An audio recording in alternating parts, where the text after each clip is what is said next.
Hello dear students, welcome to the Gateway Classes. My name is Gulshan Kumar और मैं आपको पढ़ा रहा हूं इंजीनियरिंग मैथमेटिक्स 1। इंजीनियरिंग मैथमेटिक्स 1 में हमारी यूनिट चल रही है मैट्रिसेस और आज का हमारा टॉपिक है rank of a matrix bye determinant method, जिसमें आप सीखेंगे कि किसी भी गिवन मैट्रिक्स की रैंक को डिटरमिनेंट मेथड की हेल्प से कैसे कैलकुलेट किया जाता है। तो चलिए लेक्चर को स्टार्ट करने से पहले मैं आपको कोर्स की डिटेल बता देता हूं कि अगर आप इंजीनियरिंग मैथमेटिक्स 1 को गेटवे क्लासेस ऐप से पढ़ते हैं तो आपको उसमें क्या क्या मिलेगा। तो यहां पर आपको मिलेंगे रिकॉर्डेड वीडियो लेक्चर्स जिसमें 100% सिलेबस कवर होगा, PDF notes, lecture wise DPP with answer, DPP का कंप्लीट डिटेल सॉल्यूशन आपको मिलेगा जहां से आप अपने क्वेश्चन को वेरीफाई कर सकते हैं कि आपका क्वेश्चन ठीक है या नहीं है। Unit wise live doubt class होंगी, यूनिट वाइज टेस्ट भी होगा और यूनिट वाइज आपको प्रीवियस ईयर क्वेश्चंस का सेट भी मिलेगा जिसमें उसके आंसर्स भी लिखे होंगे। तो ये सब आपको मिलेगा गेटवे क्लासेस ऐप पर और गेटवे क्लासेस ऐप का जो लिंक है वो आपको डिस्क्रिप्शन में दिया हुआ है। आप वहां पर जाकर के गेटवे क्लासेस ऐप को डाउनलोड कर सकते हैं। तो चलिए स्टार्ट करते हैं हम आज का अपना लेक्चर, जहां पर आप सीखेंगे कि किसी भी गिवन मैट्रिक्स के डिटरमिनेंट को किसी भी गिवन मैट्रिक्स की रैंक को कैसे कैलकुलेट किया जाता है with the help of determinant method. तो यहां पर याद रखना हम डिटरमिनेंट मेथड का यूज करेंगे। देखिए रैंक को कैलकुलेट करने के लिए हमारे पास तीन मेथड है। एक तो डिटरमिनेंट मेथड जिसको मैं आज आपको पढ़ाऊंगा, इसके बाद नेक्स्ट लेक्चर में हम पढ़ेंगे इक्लियन फॉर्म मेथड और उसके बाद हम पढ़ेंगे नॉर्मल फॉर्म मेथड। तो रैंक को कैलकुलेट करने के हमारे पास तीन मेथड होते हैं। तो आज सबसे पहले हम डिटरमिनेंट मेथड की बात करेंगे। यहां से यूनिवर्सिटी एग्जाम में जनरली शॉर्ट क्वेश्चन आता है, लॉन्ग क्वेश्चन यहां से नहीं आता है। छोटा सा लेक्चर है क्योंकि यहां पर लॉन्ग क्वेश्चन नहीं है, सिर्फ यहां पर शॉर्ट क्वेश्चन ही है जो आपसे यूनिवर्सिटी एग्जाम में पूछे जाते हैं। तो चलिए स्टार्ट करते हैं और देखते हैं कि इसमें कैसे हम रैंक को कैलकुलेट करेंगे। तो यहां पर देखो बहुत आसान है। सबसे पहले ये जो लाइन लिखी है ये आपके लिए बहुत इंपॉर्टेंट है।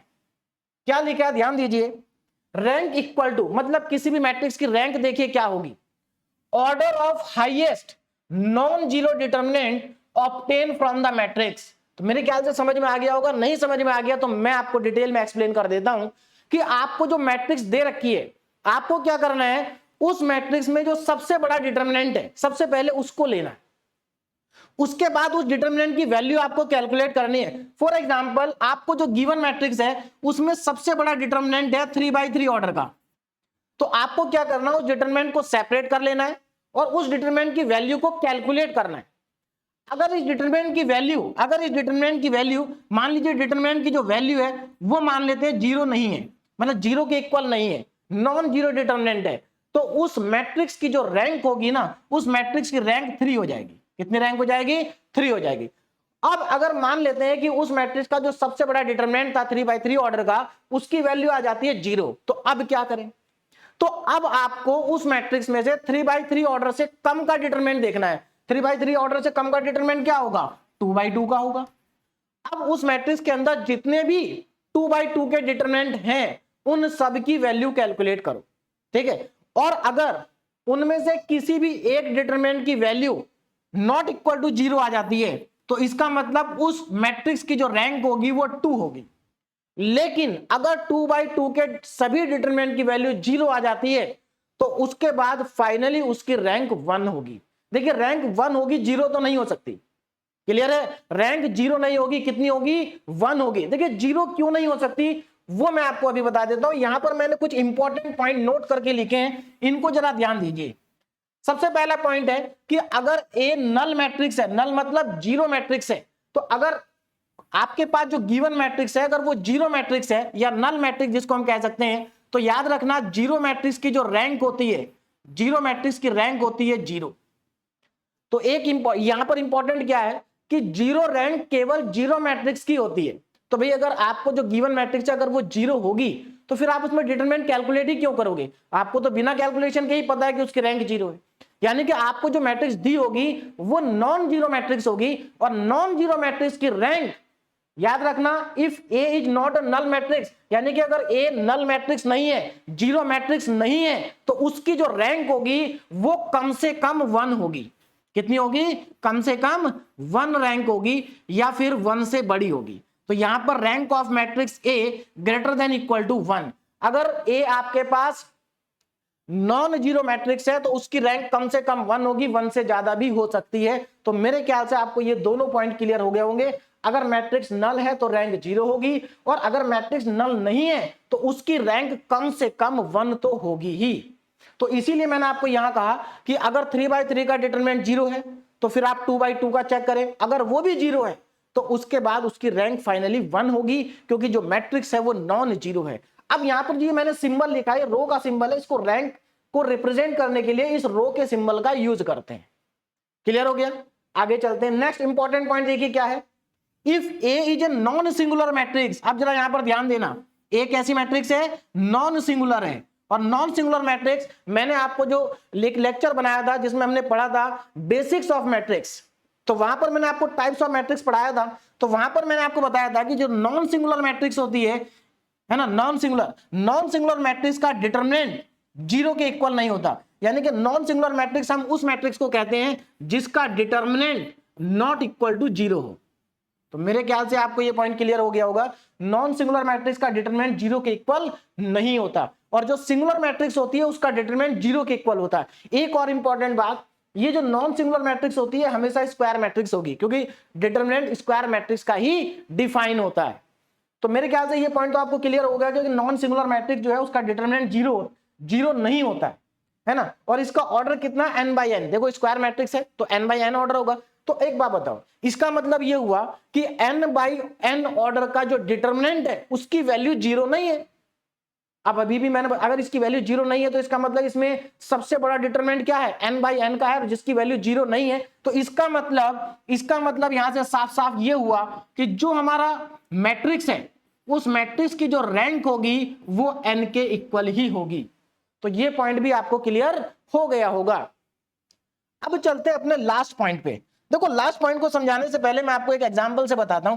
मान लेते हैं मेरे पास एक मैट्रिक्स दे रखी है A, और इस मैट्रिक्स का ऑर्डर है 2/3 का, मान लेते हैं 2 1 1 0 3 4। ये मेरे पास एक मैट्रिक्स है, इसका ऑर्डर कितना है? 2/3 का ऑर्डर है। अब इस मैट्रिक्स की रैंक कितनी हो सकती है? देखो अगर मैं आपसे कहूं कि इसमें हाईएस्ट ऑर्डर का डिटरमिनेंट कितना है, देखिए अब कुछ स्टूडेंट कंफ्यूजन में आएंगे कि सर ये 2/3 की मैट्रिक्स है तो इसका तो डिटरमिनेंट डिफाइन नहीं होगा। हाँ, इसका डिटरमिनेंट डिफाइन नहीं होगा, लेकिन इस मैट्रिक्स के अंदर सब मैट्रिक्स भी तो हैं भाई। सब मैट्रिक्स जैसे ये देखो, ये एक 2/2 की मैट्रिक्स है, इसको क्या कहेंगे? सब मैट्रिक्स। मैट्रिक्स के अंदर से अगर आप दूसरी मैट्रिक्स को निकालते हैं तो उसको सब मैट्रिक्स कहते हैं, या फिर इसके जो डिटरमिनेंट होता है उसको माइनर कहते हैं। आप लोग क्लास 12 में पढ़ चुके होंगे माइनर। क्लियर है? तो इसके अंदर ये 2/2 की मैट्रिक्स है, मतलब ये एक 2/2 का क्या है? डिटरमिनेंट है। तो इस मैट्रिक्स के अंदर सबसे बड़ा डिटरमिनेंट कितना है? 2/2 का, और इसमें 2/2 के 3 डिटरमिनेंट होंगे। देखो एक तो ये हो जाएगा, ठीक, दूसरा ये हो जाएगा, और तीसरा होगा आपका इनको मिला करके ये जो लाइन, इनसे भी एक डिटरमिनेंट बनेगा। तो यहां पर 3 डिटरमिनेंट बनेंगे 2/2 के। तो अब एक बात बताओ, इसमें हाईएस्ट ऑर्डर का डिटरमिनेंट कितना है? 2/2 का। इसका मतलब इसकी मैक्सिमम रैंक कितनी हो सकती है? 2 हो सकती है, 2 हो सकती है, 2 से ज्यादा नहीं हो सकती। कहने का मतलब ये है अगर इसका ऑर्डर 2/3 का है तो इसकी मैक्सिमम रैंक कितनी हो सकती है? 2, 3 कभी नहीं हो सकती। तो यहां पर वही लिखा है कि अगर आपके पास एक m/n की मैट्रिक्स है तो इस मैट्रिक्स की जो रैंक होगी, इस मैट्रिक्स की जो रैंक होगी वो लेस देन इक्वल टू होगी। किसके लेस देन इक्वल टू होगी? मिनिमम ऑफ m और n। भाई यहां पर जो मैट्रिक्स का ऑर्डर है m/n, इसमें से जो भी मिनिमम वैल्यू होगी रैंक उस मिनिमम वैल्यू के इक्वल होगी या उससे कम होगी। जैसे यहां पर m/n, m यहां पर 2 है तो इसकी जो रैंक होगी वो 2 या 2 से कम होगी। अब ऑर्डर 2/3 भी हो सकता है, 3/2 भी हो सकता है, तो ऑर्डर कुछ भी हो सकता है। तो मेरे ख्याल से जो इंपॉर्टेंट पॉइंट थे ये आपको क्लियरली समझ में आ गए होंगे, और आपको ये भी समझ में आ गया होगा कि रैंक का मतलब क्या होता है। अब इसके ऊपर बेस क्वेश्चन करते हैं तो आपको और अच्छे से क्लियर हो जाएगा। चलिए पहला question, find the rank of the matrix. यहां पर 2/2 ऑर्डर की एक मैट्रिक्स दे रखी है, स्क्वायर मैट्रिक्स ही है, हमें इसकी रैंक पूछी है। क्या पूछा है? इसका रैंक हमसे पूछी है। तो देखो रैंक कैसे कैलकुलेट करेंगे, ध्यान दीजिएगा। सबसे पहले तो मैं इस गिवन मैट्रिक्स को लिख लेता हूं। मैट्रिक्स है मेरे पास A = 2 4 4 5। ये मेरे पास एक 2/2 ऑर्डर की क्या है? गिवन मैट्रिक्स है। अब अगर इसमें से मैं डिटरमिनेंट देखूं, इसके अंदर सबसे बड़ा डिटरमिनेंट कौन सा है? 2/2 का ही है। तो अगर मैं इसको डिटरमिनेंट की फॉर्म में लिखता हूं तो यहां से मुझे डिटरमिनेंट मिलेगा 2 4 4 5। और 2/2 का डिटरमिनेंट को एक्सपेंड करना आपको अच्छे से आता है। कैसे एक्सपेंड करेंगे, देखिए इसकी वैल्यू कितनी होगी, एक्सपेंड कर देते हैं। 2/2 का डिटरमिनेंट है 2 इंटू 5, 2 इंटू 5 10 माइनस 4 इंटू 4, तो कितना आ गया, यहां से देखो आपके पास डिटरमिनेंट की वैल्यू आ जाती है 10 माइनस 16, यानी कि डिटरमिनेंट की वैल्यू आपके पास आ गई -6। और आप अच्छे जानते हैं कि -6 इज नॉट इक्वल टू 0, तो इसका मतलब डिटरमिनेंट की वैल्यू 0 के इक्वल नहीं है। और अगर डिटरमिनेंट की वैल्यू 0 के इक्वल नहीं है तो मुझे लगता है अब आपको समझ में आ गया होगा कि इस डिटरमिनेंट की, इस मैट्रिक्स की जो रैंक है वो 2 है, क्योंकि इसमें हाईएस्ट ऑर्डर का जो डिटरमिनेंट है 2/2 का है और उसकी वैल्यू 0 नहीं है। तो आप यहां पर क्या कह सकते हैं, therefore rank of matrix A is equal to 2। तो ये मेरा इसका क्या हो गया, फाइनल आंसर आ चुका है। तो देखो कितना आसान है, ठीक है ना, कितना आसान है। अगर बाई चांस मान लेते हैं कि इसका 2/2 ऑर्डर का जो डिटरमिनेंट है इसकी वैल्यू अगर 0 आ जाती, आ सकती थी, देखो कैसे, अगर मैं 5 की जगह 8 कर दूं तो देखो 2 8 जा 16, तो ये भी 16 ये भी 16, डिटरमिनेंट की वैल्यू आ जाएगी 0। तो अगर इसकी वैल्यू 0 आ जाती तो इस मैट्रिक्स की रैंक होती 1। देखिए 1 क्यों होती, 0 क्यों नहीं होती, क्योंकि ये मैट्रिक्स नॉन जीरो है। भाई ये मैट्रिक्स क्या है, नॉन जीरो, ये जीरो मैट्रिक्स नहीं है। जीरो मैट्रिक्स की रैंक केवल 0 होती है। तो अगर ये मैट्रिक्स नॉन जीरो है तो इसकी जो रैंक होगी वो कम से कम 1 होगी, या तो 1 होगी या 2 होगी। अगर डिटरमिनेंट की वैल्यू 0 नहीं है तो रैंक 2 होगी, डिटरमिनेंट की वैल्यू 0 हो गई तो रैंक 1 होगी। तो मेरे ख्याल से आपको डिटरमिनेंट मेथड क्लियर हो गया होगा, और आगे क्वेश्चन करेंगे तो और अच्छे से क्लियर हो जाएगा। तो चलिए नेक्स्ट क्वेश्चन हम यहां पर करते हैं, और क्वेश्चन नंबर 2 है हमारे पास, find the rank of the matrix. यहां पर जो मैट्रिक्स का ऑर्डर है वो 2/3 है। तो सबसे पहले तो मैं मैट्रिक्स को लिख लेता हूं, और मैट्रिक्स का ऑर्डर है हमारे पास 2/3 का। ध्यान से देखें 2/3, 1 2 3 2 4 एंड 5, ये हमारी मैट्रिक्स का ऑर्डर है, और ऑर्डर है इसका 2/3 का। अब यहां पर जरा ध्यान देंगे, यहां पर हाईएस्ट ऑर्डर का जो डिटरमिनेंट है वो 2/2 का है, और 2/2 के इस मैट्रिक्स के अंदर 3 डिटरमिनेंट होंगे, ध्यान रखना 3। कैसे होंगे 3, एक तो ये होगा, उसके बाद एक ये होगा, उसके बाद एक फर्स्ट रो और थर्ड रो को मिला के एक डिटरमिनेंट बनेगा।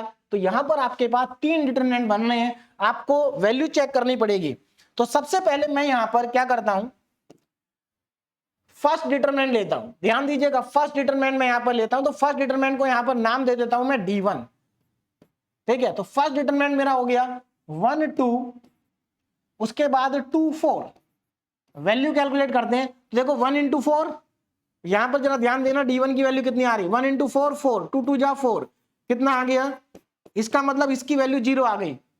तो देखिए अब अभी केवल एक चेक किया, आपको सारे डिटरमिनेंट चेक करने पड़ेंगे, एक से कंक्लूजन नहीं निकलेगा। तो इसकी वैल्यू 0 आ गई। अब एक काम करो, नेक्स्ट डिटरमिनेंट को कैलकुलेट करते हैं, नेक्स्ट डिटरमिनेंट को कैलकुलेट करते हैं। तो नेक्स्ट मैं ले लेता हूं D2। D2 किसको ले ले, पहली 2 रो ली थी, अब लास्ट की 2 रो ले लेते हैं, 2 3 4 5, इसकी वैल्यू को कैलकुलेट करते हैं।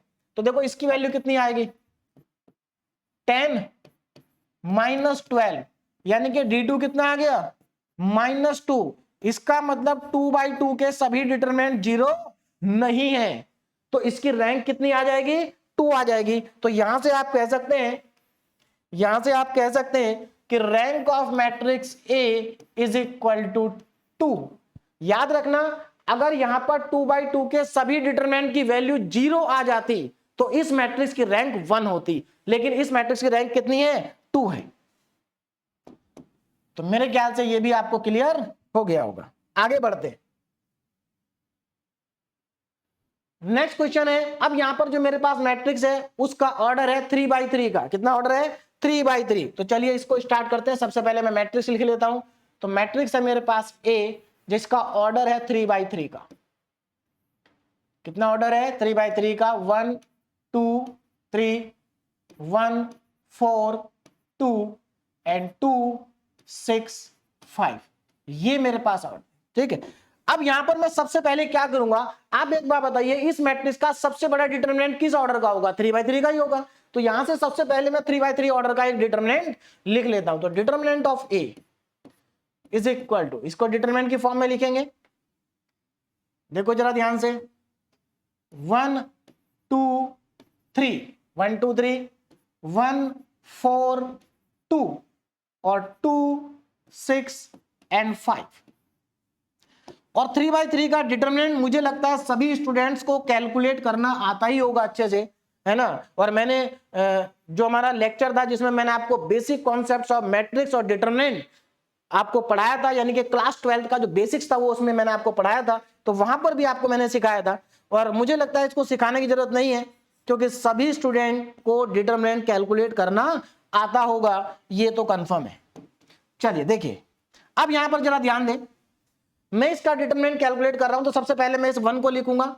और देखिए 1 जिस रो में है और जिस कॉलम में है, उस रो और उस कॉलम को छोड़ देंगे तो ये 2/2 का डिटरमिनेंट बचा। तो क्या करेंगे, 4 5 जा 20 माइनस 6 2 जा 12। उसके बाद इसका साइन होता है निगेटिव, तो मैं यहां पर लिखूंगा -2। क्या लिखूंगा, -2। और देखिए ये 2 जिस रो में और जिस कॉलम में उसको हटा देंगे, तो इसको हटाएंगे और इसको हटाएंगे, तो बचेगा क्या, 1 2 और 2 5। तो 1 × 5 5 और 2 2 जा 4। उसके बाद 3 को लिखेंगे, 3 का साइन प्लस है, तो इस 3 के कॉलम को और 3 की रो को हटा देंगे, तो ये बचा 6 - 8। 6 - 8। अब इसको कैलकुलेट करते हैं कितना आ रहा है, देखते हैं। तो डिटरमिनेंट ऑफ ए, यहां 20 - 12 हो जाएगा 8, यहां पर माइनस का 5 - 4 1 बचेगा, तो यहां -2 बचा, और ये यहां पर -2 बचेगा, तो 3 2 जा -6। तो यहां पर 8 - 8 यानी कि 0। कहने का मतलब ये है कि डिटरमिनेंट ए की वैल्यू आ गई 0। अब जरा यहां पर इंपॉर्टेंट पॉइंट को समझिए, अगर इस डिटरमिनेंट की वैल्यू 0 आ जाती है, तो इसका मतलब ये हुआ कि यहां पर जो रैंक है मैट्रिक्स की, क्या है, रैंक जो है मैट्रिक्स की वो 3 नहीं हो सकती। तो ये पॉइंट यहां से क्लियर हो गया कि इस मैट्रिक्स की जो रैंक है वो 3 के इक्वल नहीं है, क्योंकि 3/3 का एक ही डिटरमिनेंट था और उसकी वैल्यू आ चुकी है 0। इसका मतलब इस मैट्रिक्स की रैंक 3 नहीं है। अब एक पॉइंट यहां पर जरा ध्यान से समझिए, अगर ये डिटरमिनेंट की वैल्यू 0 के इक्वल नहीं आती, तो हम क्या कहते हैं कि इस मैट्रिक्स की रैंक कितनी है, 3 है। जैसे फॉर एग्जांपल मैंने आपको डीपीपी में एक क्वेश्चन दिया है, डीपीपी के अंदर मैंने आपको ये क्वेश्चन नंबर 1 दिया है और इसका आंसर देखो 3 लिखा है रैंक। इसका मतलब क्या है कि जब आप इसका डिटरमिनेंट कैलकुलेट करोगे तो इसका जो डिटरमिनेंट आएगा वो 0 के इक्वल नहीं आएगा, तो आप क्या कहेंगे कि इसकी रैंक कितनी है, 3 है। वापस चलते हैं, तो इसकी रैंक जो है वो हमारी 3 नहीं है, क्योंकि डिटरमिनेंट की वैल्यू 0 आ गई। तो अब क्या करें, अब इसमें हमें 2/2 के डिटरमिनेंट को लिखना पड़ेगा। अब सवाल ये आता है कि इसमें 2/2 के कितने डिटरमिनेंट होंगे, तो मैं आपको बता दूं ये 3/3 की मैट्रिक्स है, तो इसमें 2/2 के 9 डिटरमिनेंट्स होंगे। कितने होंगे, 9 होंगे। मैं आपको बताता हूं कैसे। जैसे सबसे पहला जो डिटरमिनेंट होगा D1, ध्यान दीजिए, सबसे पहला डिटरमिनेंट मैं यहां पर लिखता हूं D1। देखो D1, देखो कैसे आएगा डिटरमिनेंट, पहले इस 1 के लिए एक डिटरमिनेंट बनेगा 1। देखो जैसे आप पहले निकालते थे ना माइनर और कोफैक्टर निकालना, आपने क्लास 12 में सीखा होगा। तो यहां पर इसका एक माइनर आएगा। कैसे आएगा, आप क्या करोगे, इस रो को और इस कॉलम को हटा दोगे, तो ये एक माइनर हो गया, यानी कि एक डिटरमिनेंट हो गया। सिमिलरली जब आप इसका माइनर लिखोगे 2 का, तो आप इसको और इसको हटा दोगे, तो एक डिटरमिनेंट यहां से आएगा। सिमिलरली जब आप इसका लिखेंगे 3 का, तो यहां से इसको हटा दोगे, एक ही आ जाएगा। कहने का मतलब ये है एक नंबर के लिए एक डिटरमिनेंट आएगा। तो यहां पर 9 नंबर्स लिखे हुए, तो 9 डिटरमिनेंट बनेंगे। तो पहला डिटरमिनेंट क्या बना, जरा ध्यान से देखो, पहला डिटरमिनेंट बनेगा ये, यानी कि 4 2 6 5। इसकी वैल्यू को कैलकुलेट करते हैं कितनी आ रही है। तो D1 4 5 या 20 माइनस का 12, तो ये वैल्यू आ गई हमारी D1 की 8, यानी कि डिटरमिनेंट की वैल्यू 0 नहीं आ रही है, डिटरमिनेंट की वैल्यू 0 नहीं आ रही है। अब एक बात बताइए, जब हमारा पहला ही डिटरमिनेंट 0 के इक्वल नहीं है, तो आगे चेक करने की जरूरत नहीं है। इसका मतलब इस मैट्रिक्स की रैंक कितनी है, 2 है। अगर मान लो ये D1 0 आ जाता, तो फिर हम क्या करते, फिर हम नेक्स्ट डिटरमिनेंट निकालते, कौन सा, ये जो बच गया 1 2 और 2 4 का, फिर इसको चेक करते, अगर ये भी 0 आ जाता तो फिर D3 निकालते, फिर D4 निकालते, हम D9 तक चेक करते। अगर 9 के 9 डिटरमिनेंट की वैल्यू 0 आ जाती तब हम कहते हैं कि इस मैट्रिक्स की रैंक कितनी है, 1 है, क्योंकि इसमें 3/3 के भी सारे डिटरमिनेंट 0 हो गए और 2/2 के भी 0 हो गए, तो इसकी रैंक कितनी बचती, 1। लेकिन क्योंकि यहां पहला ही डिटरमिनेंट हमारा जो है 2/2 का, उसकी वैल्यू 0 नहीं है, तो हम क्या कह सकते हैं कि यहां पर जो D1 डिटरमिनेंट है इसकी वैल्यू 0 नहीं है, और ये 2/2 का डिटरमिनेंट है, इसका मतलब इस मैट्रिक्स की जो रैंक है वो 2 के इक्वल है। अब मैं आपको एक चीज और बताता हूं कि जैसा मैंने आपको बताया कि अभी हम रैंक निकालने के आगे 2 मेथड और पढ़ेंगे, इक्लियन फॉर्म मेथड और नॉर्मल फॉर्म मेथड। एक्चुअल में इस मेथड में प्रॉब्लम क्या है, इस मेथड में प्रॉब्लम ये है कि आप सोचिए कि ये 3/3 की मैट्रिक्स है, अगर मान लो इसकी रैंक 1 हुई तो हमें 9 डिटरमिनेंट चेक करने पड़ेंगे, तो क्या ये टास्क लंबा नहीं हो जाएगा। और अभी तो 3/3 की है, अगर मान लो 4/4 की मैट्रिक्स आ जाए तो 4/4 की मैट्रिक्स में 3/3 के 16 डिटरमिनेंट बनेंगे, और 2/2 की तो गिनती ही छोड़ दीजिए, वो तो बहुत ज्यादा बनेंगे।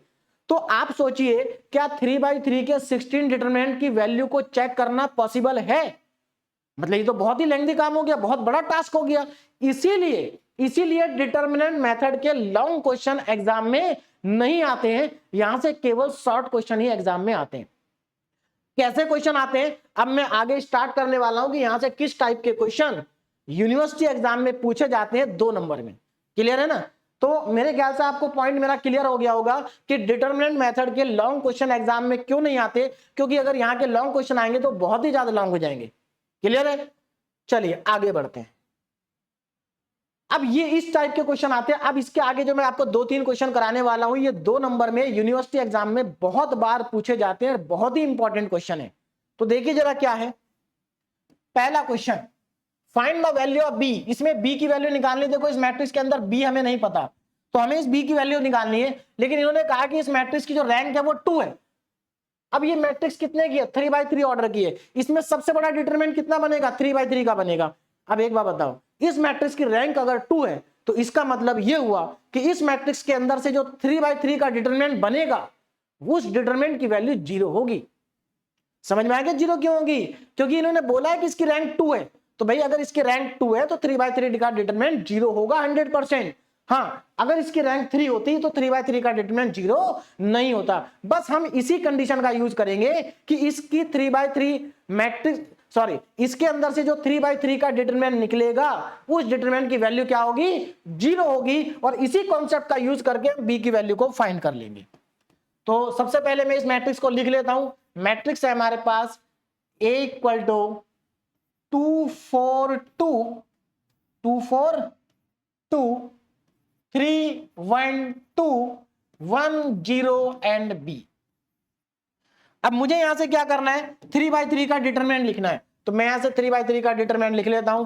Determinant of A 2 4 2 3 1 2 1 0 and B।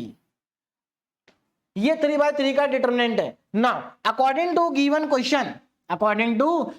Question हमें क्या होगा, यहां पर डिटरमिनेंट A की जो वैल्यू होगी वो 0 होगी। क्यों, क्योंकि रैंक 2 दे रखी है। बस इसी कॉन्सेप्ट का यूज करेंगे और यहां से हम इस डिटरमिनेंट की वैल्यू को क्या कर देंगे, 0 के इक्वल पुट कर देंगे। तो 2 4 2 3 1 2 1 0 B, इस डिटरमिनेंट की वैल्यू हो गई 0। बस इसको एक्सपेंड करना है, तो चलिए जल्दी से एक्सपेंड करते हैं और हमारे पास वैल्यू आ जाएगी। देखिए जरा, अब मैं इसको एक्सपेंड करने जा रहा हूं, 3/3 का डिटरमिनेंट है, इसको एक्सपेंड कर देते हैं, देखो कितना आएगा। तो यहां पर सबसे पहले मैं लिखूंगा 2, देखिए यहीं से मैं लिख रहा हूं ऊपर से 2, और इसको हटा देंगे तो यहां पर 1 इंटू बी माइनस 0 इंटू 2 0। फिर हम लिखेंगे ये 4 का साइन क्या है, माइनस, और यहां से इसको हटा देंगे तो 3b माइनस का 2। उसके बाद इस 2 को लिखेंगे और 2 का साइन क्या है, प्लस, और यहां से इसको हटा देंगे तो 0 - 1, और इस डिटरमिनेंट की वैल्यू कितनी है 0 है। बस हो गया यहाँ से। अब इसको यहाँ से हमारे पास क्या आ जाएगा, b की वैल्यू आ जाएगी, देखिए कितनी आएगी 2 इंटू बी, 2b आ जाएगा यहाँ से, ये तो 0 हो जाएगा, माइनस 4 इंटू 3 12b। अब देखो ये भी माइनस, ये भी minus, minus minus plus, plus का 8, और यहां पर देखो 2 इंटू 0 0 होगा, 2 इंटू -1 माइनस का 2 इक्वल टू में 0। तो यहां से हमारे पास 2b माइनस 10b, तो ये बचा 12b, तो माइनस का 10b बचा, यहां से बचा 6 इक्वल टू में 0। तो ये आ गया मेरे पास माइनस का 10b इक्वल टू में -6, माइनस माइनस हो गया प्लस, और b इक्वल टू हो गया 6/10, यानी कि 2 से 3 टाइम्स, 2 से 5 टाइम्स। तो यहां से मेरे पास जो b की वैल्यू आ रही है, b की वैल्यू आ रही है हमारे पास 3/5, और यही हमारा इस क्वेश्चन का फाइनल आंसर है। तो आप देख सकते हैं कितना आसान है, 2 मार्क्स में आता है, शॉर्ट क्वेश्चन में आता है यूनिवर्सिटी में, और बहुत ही आसानी से आप b की वैल्यू कैलकुलेट कर सकते हैं, ठीक है ना। अब नेक्स्ट क्वेश्चन देखिए, again find the value of p so that the rank of the matrix, इसकी रैंक 1 है भाई, तो 1 होने का मतलब ये है कि इसका 3/3 का डिटरमिनेंट भी 0 होगा, और इसके अंदर जितने भी 2/2 के डिटरमिनेंट बनेंगे वो सब भी 0 होंगे। तो अब यहां पर स्टूडेंट के दिमाग में आएगा कि सर हम 3/3 के डिटरमिनेंट को इक्वल टू 0 कर देते हैं। बिल्कुल कर सकते हैं, आंसर भी आ जाएगा, लेकिन क्वेश्चन लेंथी हो जाएगा, ठीक है ना भाई। जब इसकी रैंक आपको 1 दे रखी है तो आप एक काम करो ना, अगर इसकी रैंक 1 है तो इसके अंदर जितने भी 2/2 के डिटरमिनेंट है वो सब भी तो 0 होंगे। क्लियर है मेरा पॉइंट भाई। अगर इसकी रैंक 1 है तो इसका मतलब इसके अंदर जो 3/3 का डिटरमिनेंट है उसकी वैल्यू तो 0 है ही, इसके अंदर जितने भी 2/2 के डिटरमिनेंट होंगे उन सब की वैल्यू भी क्या होगी 0 होगी। तो याद रखना आपको यहां पर आसान क्या रहेगा, आसान ये रहेगा कि आप कोई भी एक 2/2 का डिटरमिनेंट ले लो और उसको 0 के इक्वल पुट कर दो, वहां से आसान हो जाएगा। तो सबसे पहले मैं इस गिवन मैट्रिक्स को लिख लेता हूं। गिवन मैट्रिक्स है मेरे पास A equal to 3p p 3p p और 3, ये मेरे पास एक 3/3 का क्या है मैट्रिक्स है। और मैं क्या करता हूं, इसके अंदर से कोई भी एक, क्योंकि इसकी रैंक कितनी है 1 है, तो इसके अंदर से कोई भी एक 2/2 का क्या ले लेता हूं डिटरमिनेंट ले लेता हूं। तो यहां पर जरा ध्यान देना, तो मैं यहां से इसमें से एक सब मैट्रिक्स निकाल लेता हूं। क्या निकाल लेता हूं, एक सब मैट्रिक्स निकाल लेता हूं। मान लीजिए सब मैट्रिक्स मैंने इसके अंदर से निकाली डी, कोई भी मैट्रिक्स ले, पहली वाले ले लेता हूं, ये ले लेता हूं 2/2, तो 3p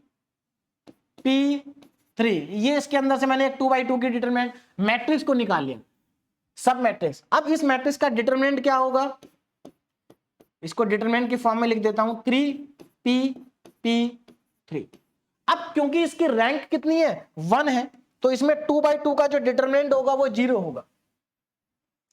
तो यहां पर मैं लिखूंगा सिंस रैंक ऑफ मैट्रिक्स कितनी है 1 है, तो देयरफॉर जो 2/2 का डिटरमिनेंट है उसकी वैल्यू क्या होगी 0 होगी। इसका मतलब यह हुआ कि 3p3 इसकी वैल्यू 0, और यहां से इसको एक्सपेंड कर देते हैं, तो 3 3 जा 9 माइनस का p² इक्वल टू 0, यानी कि यहां से मुझे मिल गया p² इक्वल टू 9। तो यहां से p की वैल्यू आएगी +-3। अब हमें चेक करना पड़ेगा कि क्या +-3 ठीक है या नहीं है। देखते हैं एक बार, देखो अगर मैं p की जगह +3 लेता हूं, तो यहां पर +3, यहां सब जगह 3, जहां जहां p है वहां 3 आ जाएगा। तो देखो मैं 2/2 के डिटरमिनेंट को चेक करता हूं, ये 3 3 जा 9, 3 3 जा 9, 9 - 9 0, 9 - 9 0, 9 - 9 0, सब 0 आएंगे, यानी कि 2/2 के सारे डिटरमिनेंट 0 आ जाएंगे अगर आप 3 रखते हैं तो।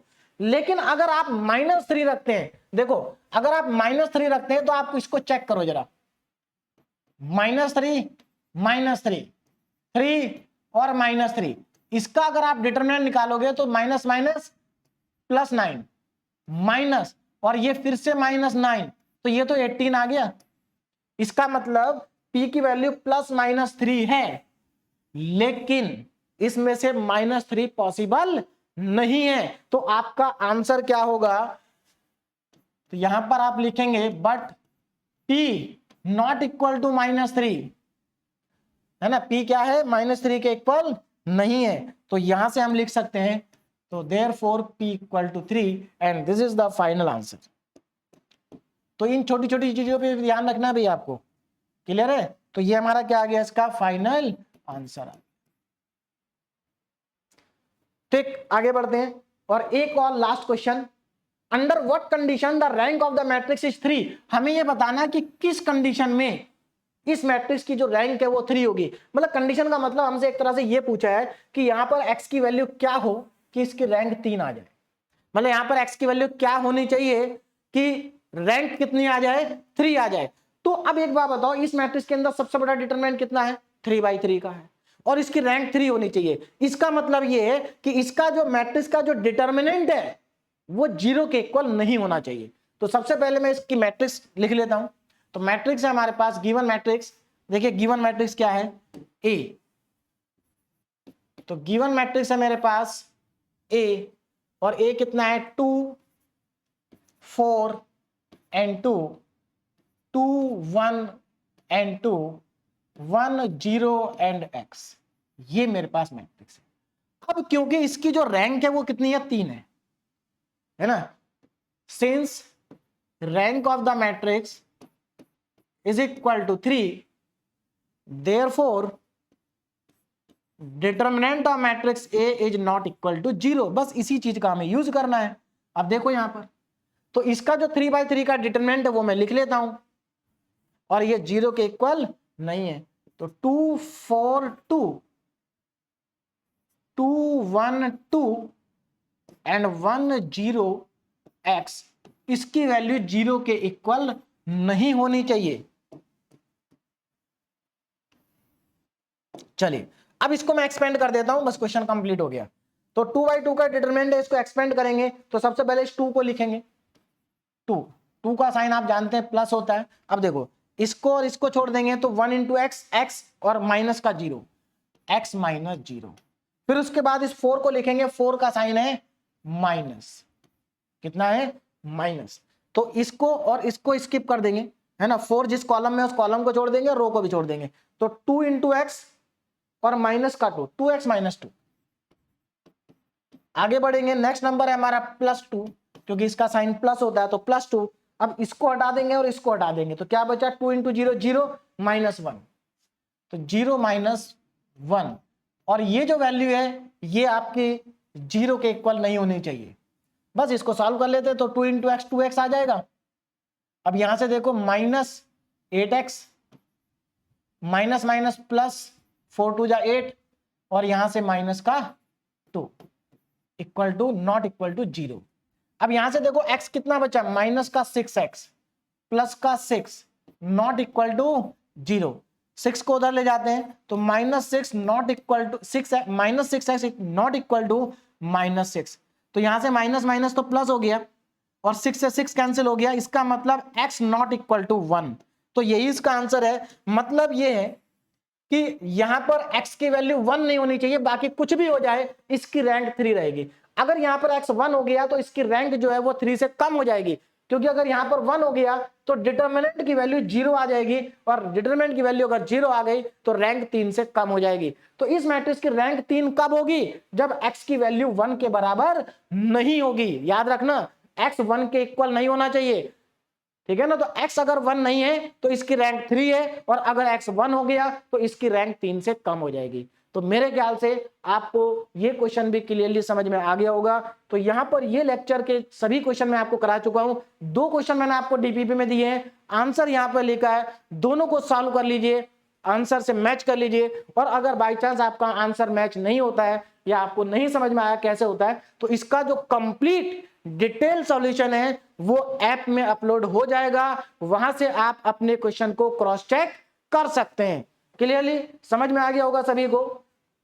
तो यहां पर ये जो हमारा लेक्चर था ये कंप्लीट हो गया और मैंने आपको ये चीज बता दी है कि किस तरीके से किसी भी गिवन मैट्रिक्स का रैंक को कैसे कैलकुलेट करते हैं डिटरमिनेंट मेथड से। अब नेक्स्ट लेक्चर में हम पढ़ेंगे rank of a matrix by echelon form method, जहां पर हम कितनी भी बड़ी मैट्रिक्स हो उस मैट्रिक्स की जो रैंक है बहुत ही आसान तरीके से कैलकुलेट कर सकते हैं with the help of echelon form method. तो ये सीखेंगे हम नेक्स्ट लेक्चर में। तो अभी आप इन दोनों क्वेश्चन को प्रैक्टिस करिए और जो क्वेश्चन मैंने लेक्चर में कराए हैं उनको भी एक बार अपने आप सॉल्व करके देखिए। तो ये जो लेक्चर है आपका वो बहुत अच्छे से आपको समझ में आ जाएगा और यूनिवर्सिटी एग्जाम में अगर यहां से एक क्वेश्चन 2 नंबर में आता है तो उसको आप आसानी से कर लेंगे। Okay, thank you so much.